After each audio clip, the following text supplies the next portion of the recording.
Good day, everyone. Today we'll be discussing our sixth module for English for academic and professional purposes titled Critical Approaches in Writing a Critic. Let's proceed. As always, we'll be skipping the preliminary pages as we are very much aware of them. So let's proceed to our objective. So this module is designed to help you and guide you in using appropriate critical approaches for a certain literary work of art.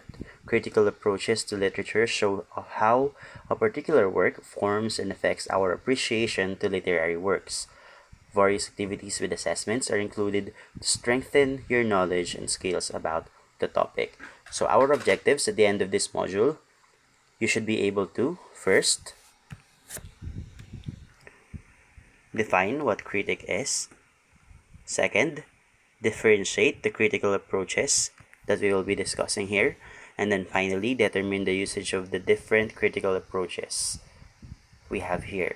Okay, before we continue with our discussion, I want to emphasize that the activities you only need to accomplish for this module are this. We have first, what's new, then the three independent activities 1, 2, and 3, the three independent assessments 1, 2, and 3, what I can do, but remember, I am only requiring you to write one paragraph only because when we reach the what I can do part, you are instructed there to write a 3 paragraph essay.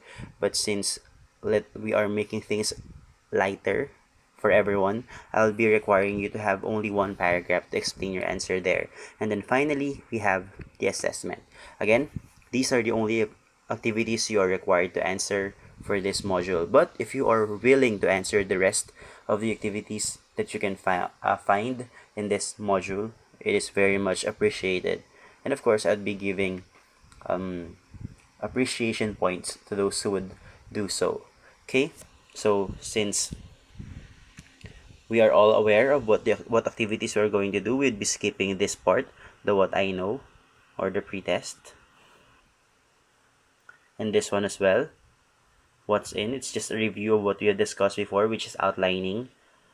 I believe you're very much aware of outlining. Outlining is the organization of the ideas in a text or for a text if you're about to write a paper.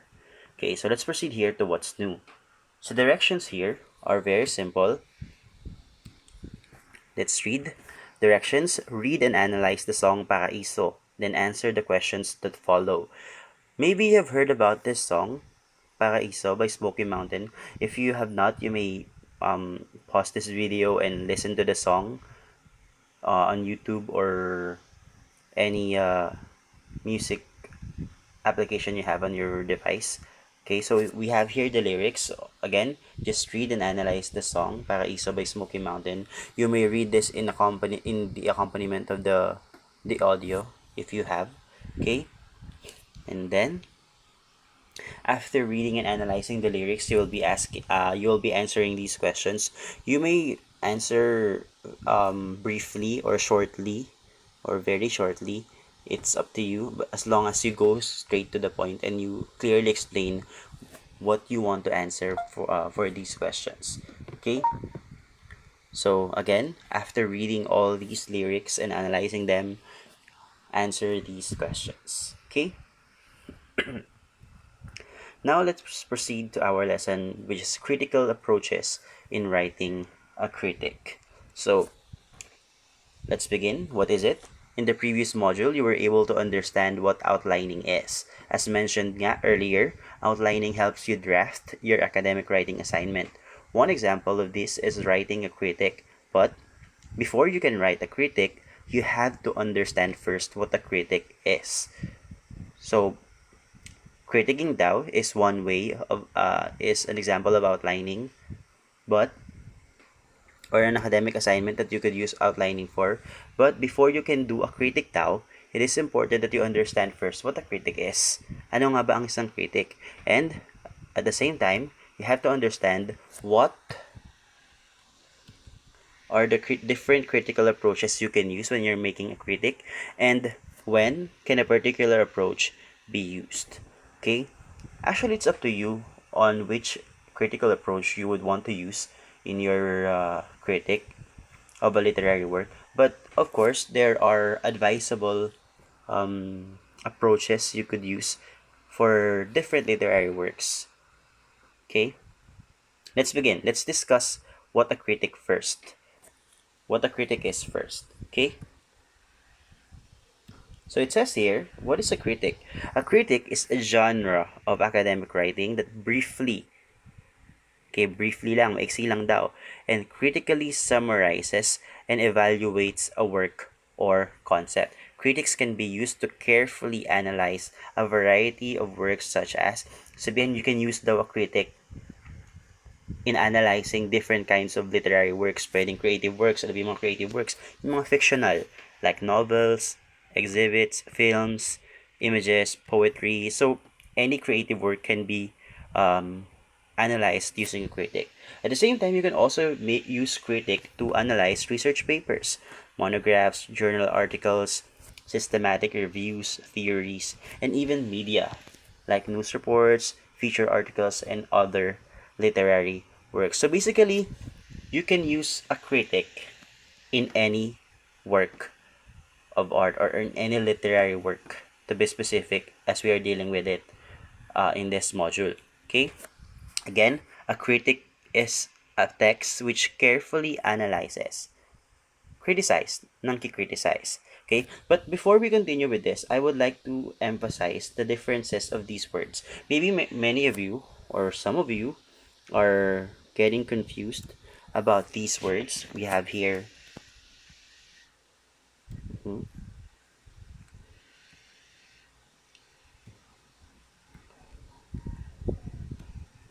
we have here I'm sorry for that. Here critic and criticize. Maybe some of you are getting confused about the differences of these. So critic, as we have discussed a while ago, is a paper. It's a writing. It's what you write. Ano yung sinusulat mo about something. It's the product that you produce when you are criticizing. Critic here is the person. Ikaw. When you're making a critic, you call yourself a critic. Okay? The person who is doing the critic. And then, when we say criticize, it is simply the act of judging. Ito yung ginagawa mo. Criticize. Okay?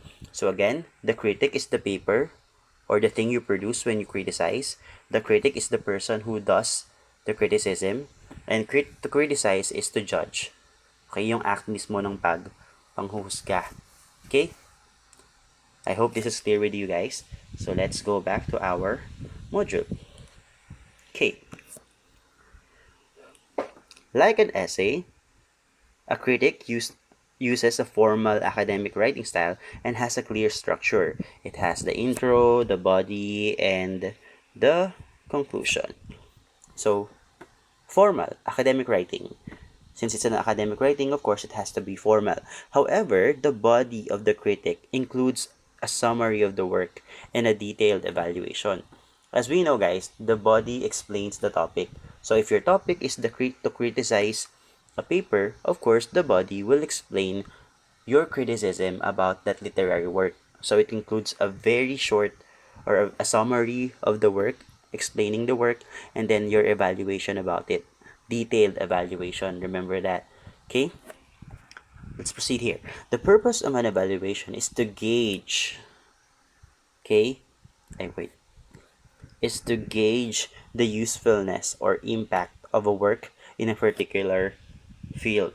Okay, let me explain that word. It says here It says here gauge.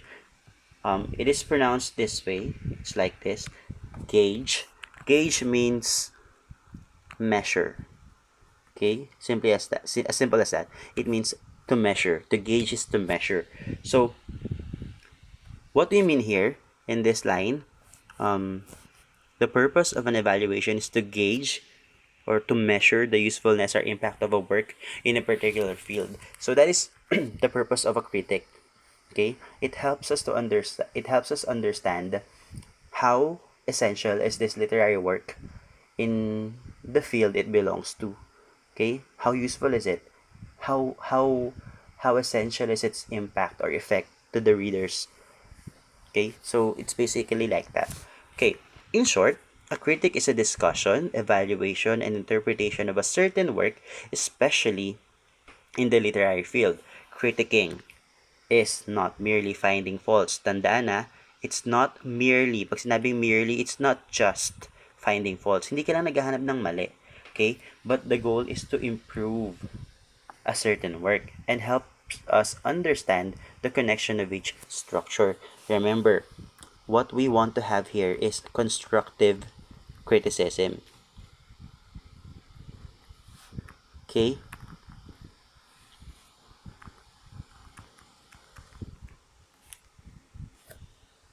Understood? Again, what we want to achieve here is constructive criticism. We don't just want to find faults. Okay? It's good that you can find faults. Yung kaya mong maghanap ng mga mali dun sa literary work na yon.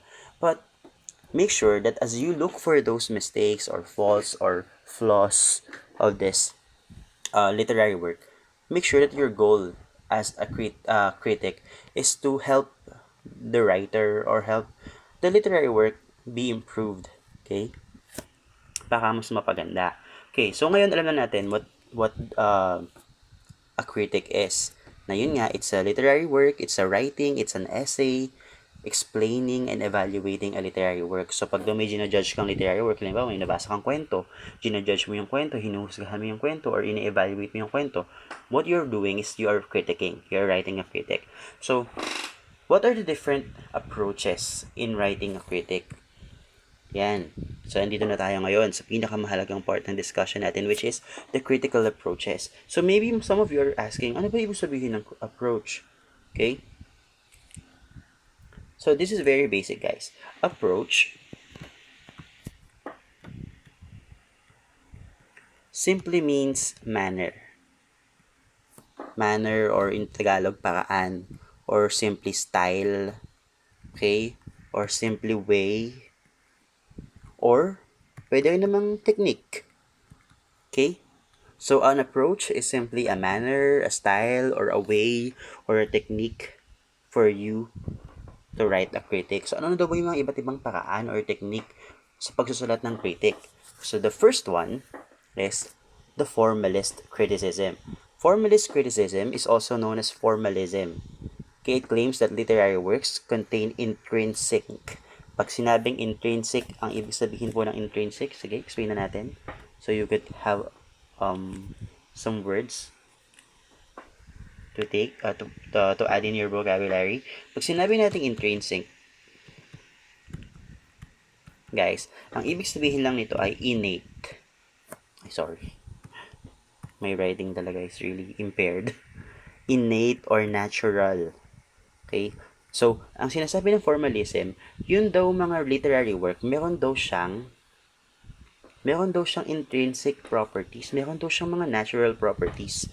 Okay? Yun daw, meron daw siyang mga natural properties and treats each work as a distinct work of art. In short, it posits, pag sinabi natin posits, it states that the key to understanding a text is through the text itself.